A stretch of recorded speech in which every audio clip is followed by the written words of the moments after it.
سلام كميت تصنحو كبرات تخطاتلتنا زي بويتنا ميديا ايون زي ساعة زحرنا يوم حدش زيناتات حيزنا مسئنا لنا وانا وزخونو زيناتاتنا بأوانا نخبص حكم حدش تزخونكم سابسكرايب مقبارا يترسعو شير لايك بمقبارون كتتوابعنا بخبرنا عدم ناب حمورا زي تجمرا سقمت زملكات زوات سبر زينا بأربعة قنبارات زاتو حيلتاتن زيقات امام هلكيتن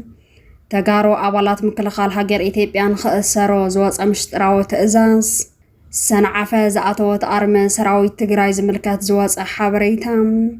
هدما وررت معراب تجرايز ملكات زترخبت كوس زينام أب ملك وزعتو حيلي إتكهاب زبل تأزاز ناب تجراي ببزح ندادي أتو كم زلوا كاب زالام بساز ترخب حبريتام كبراتنا نايزي امون ناي كالوتن بركت زبال معبالتاتن كنكافلكم إنا كتكتاتلنا بخبرنا عدماكم كابز تفلالي جنبارات زترخبت كوس حبريتا كم زقلصو أبو زحات جنبارات وقع كم استجمرة تحبيرم سرعات بالسقنا حوحات مسحيلتات صمدا خوينات أورنات كفيتات ركب معراب تقراين مقوزار لما سراويتا بغل أنفتات تسقع كم زلون تأزازي سبا كم زلون قليس عالم سلازة دما بالسقنا بتزوز أو مقلسي حوحات قطان مسحاب تدالي الله كبل محابرة سو عالم أفليتو الله وان حلافي حيل أيار إثيوبيا جنرال يلما مرقسا بوغن ميديا أبزهبوا مقلسي تسألاتنا خنط فأمينا كبل متنقاط حيبالا جنرال يلما أبزهبوا مقلسي تسألاتنا تخوينات انت جميرا موا ملئ بمدفع نبرا خنقبرو مينا كبل كم زقلسا بسبر زينا ناتز أبزا بيركب بالسجنا بلعلة تجراين إيرتران أورنت كجمر مخانو زي تفرالي في الفلات الناقلس أقوان تخونو سبسلطان بالسجنا جن عالمي فلات ألنا حوحات بخالوت حيلتات صمدنا تدقفت أو لعلينا أورنت خفت كامزلا ناقلس إيركبون حوحات أبزهابو تمجلس أجن بالسجنا أتت أورنت بعلون مولع مدلوات ودي إنها لو حوحات أورنت كتكفت يانا بلا مجلس تاتيهب كامزلا تحبيرون زدما كبل عوايا زدليا بقوم بحس زاقرا إيام يبلوا كم زبها لسرعة بالسجنا بعلون قبل على حزب تجرايت أورنت النخافة النهلوا حوحات خفت على بزبل بروباغندا نمحبرة سابيدنا قرا لو كتب الملسي بالام فولت تنتان قارن أفريقيا زخنا مارتين بلوت دمات أمر إثيوبيا ناوترات زفنو هناي مستر أمرات بزبل سفحت تناوص إيركب أبتي مارتين بلوت زوج أو حيلتات أمراض ملكة سفحت انتنا ملقيتا قبر هيوت ويدماج ألتوان بزعبات أمدو حساباتها كفيلا لهم اتصحف بحافشة بوغان إيرترا يخون بوغان تقرايس أمرا بونغو حزبتات سلاما مردد أن نخل زعلم من قصقاسيون تبلوكا تقود دايقين كابت أمرات حوحة شعبيان حليفهم بوزحات حيلتات زحاوف زلون كبيد حيلن مخانو في الفلاتي الرقاقز أو كبل قليسهم اتي كمن مولجيتا جالتون مارتين بلوتنز مساسلو فلطات تنتن تقرن افريكا زساته فلتنتنا صمداب قرن افريكا اتزحيلن زطنكران طمر حيلي خون كم زلون هلونا سرعت بالصقناون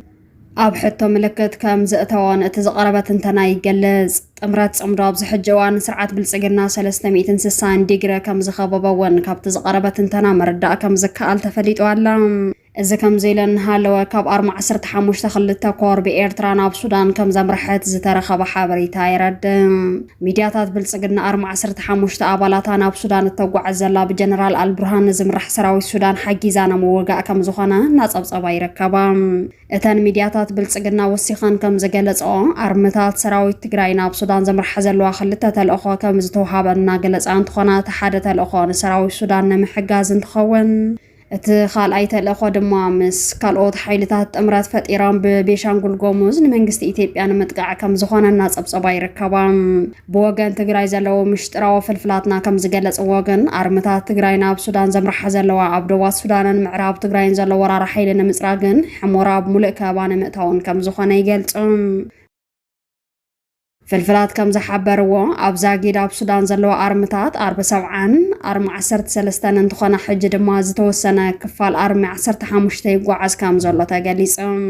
እዚ ከም ዘኢለን ሃለወ ብዝተፈላለዩ ግንባራት ውግእ ይካየድ ከም ዘሎ ተሓቢሮም ፍልፍላት ከም ዝሓበርዎ ብዋግ ሆምራ ከባቢታት ሰቆጣ ውግእ እናቐፀለ ከም ዝኾነ ተሓቢሮም በቲ ግንባር ዝዋጋእ ዘሎ ኣገው ነፃነት ግንባር ካብ ሰራዊት ግንባር ሰራዊት ትግራይ ድጋፍ ከም ዝግበረሉ እንዳተገለጸ እንትኸውን ተደጋጋሚ ዓወት ይቐንዓ ከም ዘሎ ካብቲ ግንባር ዝተረኸበ ሓበሬታ የረድም ኣገው ነፃነት ግንባር ብኣበርገለን ኣብ ሳምራን ዓብይ ዓድን ጥሒስን ምእታው ዝፍትን ዝነበረ ሓይሊ ኣብ ምብታን ዓብይ ግደ ከም ዝተፃወተን ወረዳታት ኣበርገለን ጻግብጅን እውን ተቆጻጺርዎን ከም ዝርከብን ተፈሊጦም በተመሳሳሊ ዜና ብምዕራብ ትግራይ ወልቃይት እውን ከቢድ ውግእ ከም ዝተጀመረ ተፈሊጦም ጋዜጠኛ መድሃንየ ግደይ ሓዊሶ ካልኦት ፍልፍላት ኣብ ምዕራብ ትግራይ ከቢድ ዘይምርግጋዕ ወረርቲ ከም ዘለን ወረርቲ ዝሕዝዎ ዝጭብጥዎ ከም ዝሰኣኑን ገሊፆም ኣለዎም ሕጂ ዝተረኸበ ሓበሬታ ከም ዝገለጾ ድማ እቶም ወረርቲ ህድማ ከም ዝጀመሩ ተሓቢሩ ኣሎ ብግንባር ወልቃይት ድማ ውግእ ከም ዝተጀመረ እዩ ዝግለጽ ዘሎ እቲ ካብቲ ግንባር ዝተረኸበ ሓበሬታ ወሲኹ ከም ዝገለጾ ኣብ ሙሉእ ከባባ ዝኣተወ ሓይሊ እውን ኢድ ንኽህብ ከም ዝተኣዘዘ ተገሊጾም ወረርቲ ሓይልታት ነታ ኣብ ከባባ ዘእተወት ሓይሊ ነፃ ንምውፃእ ይፍትኑ ከም ዘለዉ እንዳተገለጸ ዝርከብ እንትኸውን ክሳብ ሕጂ ግን ኣባላቶም ይውድኦ ከም ዘለውን እታ ዝተኸበበት ሓይሊ ከድሕንዋ ከም ዘይከኣሉን ዝተረኸበ ሓበሬታ የረድም ካብ ግንባር ተከዘ ዝተረኸበ ሓበሬታ ከም ዝገለጸ እውን ብክልቲኡ ወገን ዘሎ ሰራዊት ኣብ ከቢድ ተፋጠጥ ከም ዝርከበን ቃታ ምስሓብ ጥራሕ ከም ዝቐረየን ተፈሊጦም ሓደ ላዕለዋይ መራሒ ሰራዊት ትግራይ ንቤተሰብ ኣብ ዝሃቦ ናይ ስልኪ መልእኽቲ ጉዳይ ምዕራብ ትግራይ ተወዲኡ ኣሎ ምዕራብ ትግራይ ውሕዳት መዓልትታት ኣብ ትሕቲ ሰራዊት ትግራይ ኣትያ ዝብል ብስራት ዜና ክትሰምዑ ኢኹም ክብል ከም ዝገለጸ ዝተረኸበ ሓበሬታ ይረድም እዚ ከም ዘኢለን ሃለወ ብልጽግና ብልዕሊ ኣብ መከላኸሊ ሃገር ዘለው ተጋሩ ሓደገኛ ዝተባሃለ ውሳነ ከም ዘመሓላለፈ እንዳተገለጸ ይርከብ ኣብቲ ጆኖሳይዳዊ ኩናት ትግራይ ኩሉ ትግራዋይ ብምዃኑ ጥራሕ ዝህደነልን ዝእሰረሉን እዋን ከም ዝነበረ ዝፍለጥ እንትኸውን ኣብያተ ማእሰርቲ ኢትዮጵያ ብተጋሩ መሊአን ከም ዝነበራን ኣብ ልዕሊ ተጋሩ ንምእማኑ ዝኸብድ ግፍዒ ከም ዝተፈጸመን ዓለም ለኸ ዘይሻራዊ ትካላት ሒዘምዎ ዝወፁ ጸብጻብ የረድም ኣባላት ምክልኻል ሃገር ኢትዮጵያ ዝነበሩ ተጋረውን ዕድመ ልክዖም ንኢትዮጵያ ከገልግሉን ተጸንሑ እኳ ኣብቲ እዋን ግን ብመንነቶም ተኣሲሮም ንምእማኑ ዝኸብድ ገበናት ከም ዝተፈጸሞም እቲ ዝተገበረ ጽንዓት ይገልጽ ብተመሳሳሊ መንገዲ ሕጂ እውን ስርዓት ብልጽግና ኣብ ልዕሊ ትግራይ ይወስዶ ንዘለዉ ወተሃደራዊ ስጉምቲ ዕንቅፋት ከይኾኑ ክእሰሩ ከም ዝተወሰነ እዩ ዝግለጽ ዘሎ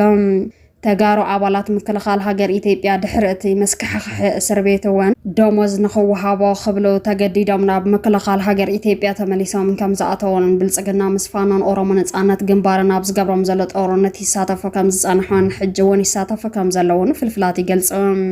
ይኹን እምበር እቲ ሕጂ ብልጽግና መሓላሊፍዎ ዝበሃል ዘሎ ውሳነ ተግባራዊ እንተኾይኑ ተጋሩ ኣባላት ምክልኻል ሃገር ኢትዮጵያ ሕጂ እውን ከቢድ ሓደጋ የጋጥሞም ከም ዘሎ እንዳተሓበረ ይርከብ ቀደም ከበል ስርዓት ብልጽግና ዝተወሰኑ ኣባላት ምክልኻል ሃገር ኢትዮጵያ ዝነበሩ ተጋሩ ናብ ሓራ መሬት ትግራይ ብፍላይ ድማ ኣብ ጸለምቲ ናብ ዝርከብ ግንባር ሰለስተ እናተባሃለ ናብ ዝጽዋዕ ሓይሊ ክሕወሱ ከም ዝተገበረ ፍልፍላት ይሕብሮም እዚ ከም ዘኢለን ሃለወ ናብ ትግራይ ነዳዲ ኣቶ ከም ዘሎ ተሓቢሮም ብልጽግና ንትግራይ ሙሉእ ብምሉእ ብምዕጻው ኩሉ ቀረባት እንታቋረጸ እኳ ትግራይ ምስ ኤርትራ ብዘለዋ ዲፕሎማስያዊ ርክብ ተጠቒማ ነዳዲ ከም ዘእተወት እናተሓበረ ዝጸንሐ እንትኸውን ሕጂ እውን በኣንፈት ኤርትራ ነዳዲ ዝጸዓና መኻይን ናብ ትግራይ ይኣትዋ ከም ዘለዋ ዝተረኸበ ሓበሬታ ይረድም እቲ ነዳዲ ናብ ትግራይ ብበዝሒ ኣቶ ከም ዘሎን ትግራይ ወደባት ኤርትራ ትጥቀም ከም ዘላን ዝገልጽ ፍልፍላትና ጉዳይ ሕፅረት ብርውን ኣብ ቀረባ መፍትሕ ክረክብ ምዃኑ ገሊፆም ኣለዎም ትግራይ ኣብ ዝሕጂ እዋን ናይ ባዕላ ቅርሺ ንምሕታም ዲፕሎማስያዊ ኺሳራታት ከስዕብ ስለ ዝኽእል ትግራይ ናይ ኤርትራ ናቅፋ ወይ ድማ ናይ ሱዳን ዶላር ክትጥቀም ከም እትኽእልን እናተሓሰበሉ ከም ዝርከበን እቶም ፍልፍላት ወሲኾም ገሊፆም ኣለዎም ትግራይ ኣብ ዝሕጂ እዋን ዶላርስ ስለ ዝተኸልከለት ምስ ዕዳጋ ዓለም እትራኸበሉ ከም ወርቂ ዝመሳሰሉ ማዕድናት ተጠቒማን ካብ ዲያስፖራን ካልኦት ለገስቲ ብእትረኽቦ ሓገዝን ተጠቒማ ከም ዝኾነ እቲ ዝተረኸበ ሓበሬታ ወሲኹ ይገልጽ ናብዚ ዜና ማእኸላይ ምብራቕ እንትንሓልፍ ድማ ኣሜሪካን ኢራንን ኣብ ስምምዕ ምብፅሖም ከም ዝገለጹን ፌርምኦም ከቐመጡ ትፅቢት እናተገበረ እኳ እንተኾነ እቲ ናይ ፌርማ ስነ ስርዓት ግን ክዝንግዕ ወይ ድማ ክፈርስ ከም ዝኽእል እንዳተገለጸ ይርከብ ፕሬዚዳንት ትራምፕ ንሱ ዝመርሖ ካቢኔኡን ዝተኸፈለ ዋጋ ተኸፊሉ ምስ ኢራን ዕርቂ ንምፍጻም ላዕልን ታሕትን እናበሉ እኳ እንተኾኑ እስራኤል ግን ዕንቅፋት ትኸውን ከም ዘላ ተፈሊጡ ኣብቲ ኣብ መንጎ ኢራንን ኣሜሪካን ዝግበር ዘሎ ድርድር መሻርክቲ ኢራን ኣብ ልዕሊ ዝኾነ ሃገራት እውን ጦርነት ጠጠው ክብል ዘገድድ ከም ዝኾነ ዝፍለጥ እንትኸውን እስራኤል ኣብ ልዕሊ ሊባኖስ እትገብሮ ዘላ ደብዳብ ኣጠናኺራ ከም ዝቐጸለትን ሒዛቶ ካብ ዘላ ግዝኣት ሊባኖስ እውን ሰራዊታ ንምውፃእ ፈቃደኛ ከም ዘይኮነትን እንዳተጸብጸበ ይርከብ።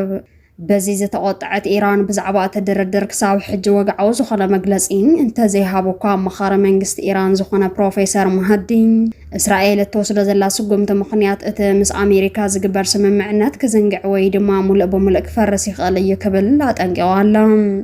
ብተግባር እስራኤል ዝተናደደ ፕሬዝዳንት ትራምፕ ድማ እስራኤል ብዘይ ሓገዝ ኣሜሪካ ክትነብር ኣይትኽእልን ክብል መጠንቀቕታ ሂቡ ኣሎ። እምበኣርከስ ክቡራት ተኸታተልትና ዜናታት ዝዕለት እዚኦም ይመስሉ ነይሮም። ኣብ ጉዳይ ትግራይ ኤርትራን ኢትዮጵያን ከምኡውን ህልወይ ምዕባለታት ቀርኒ ኣፍሪካ ብዝምልከት ትኩስ ምዕባለታት ንኸበፅሐኩም ሓድሽ ዝኾንኩም ሳብስክራይብ ምግባር ኣይትረስዑ፣ ሼር ላይክ ብምግባር እውን ከተተባብዕና ብኸብረ ንዕድም። ሓድሽ ዜና እንተለቀቕ ኖቲፊኬሽን ንኸበፅሐኩም እውን እታ ናይ ደወል ምልክት ክሊክ ምግባር ኣይትረስዑ። ሰላም